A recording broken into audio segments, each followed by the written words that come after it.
కాంగ్రెస్ ప్రభుత్వ వైఫల్యాలపై BJP charge sheet విడుదల చేసింది. 6 అబద్దాలు 66 మోసాల పేరుతో బీజేపీ ఛార్జ్ షీట్ రిలీజ్ చేసింది.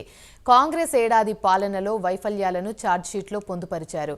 కత్రియా హోటల్లోని కేంద్ర మంత్రి కిషన్ రెడ్డి ఈ ఛార్జ్ షీట్ను విడుదల చేశారు. 100 రోజుల్లో 6 గ్యారంటీలు అమలు చేస్తున్నామన్నారు. అమలు చేయకుండా సంబరాలు చేసుకోవడమేంటని కిషన్ రెడ్డి ప్రశ్నించారు. కాంగ్రెస్ పాలనపై ఏ వర్గం కూడా ఆనందంగా లేదన్నారు. ప్రభుత్వాన్ని ప్రశ్నించాల్సిన బాధ్యత ప్రతిపక్షంగా తమపై ఉందన్నారు.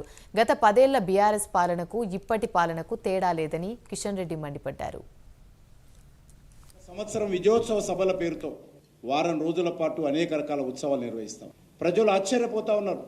ప్రజలకు ఇచ్చినటువంటి ఏ ఒక్క హామీ అమలు చేయకుండా ఈరోజు విజయోత్సవాల పేరుతో ముఖ్యమంత్రి గారు మరి పెద్ద పెద్ద సభలు పెట్టి కోట్లాది రూపాయలు ఖర్చు పెట్టి ప్రజాధనాన్ని సభలు జరుపుతున్నప్పుడు ప్రజలు ఈరోజు మరి తమకిచ్చినటువంటి హామీల గురించి ప్రశ్నిస్తున్నటువంటి పరిస్థితి ఉన్నది.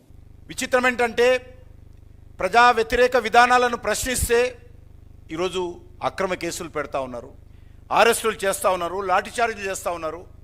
కాబట్టి నేను అవన్నీ వరుసగా వస్తున్నప్పుడు చెప్తాను.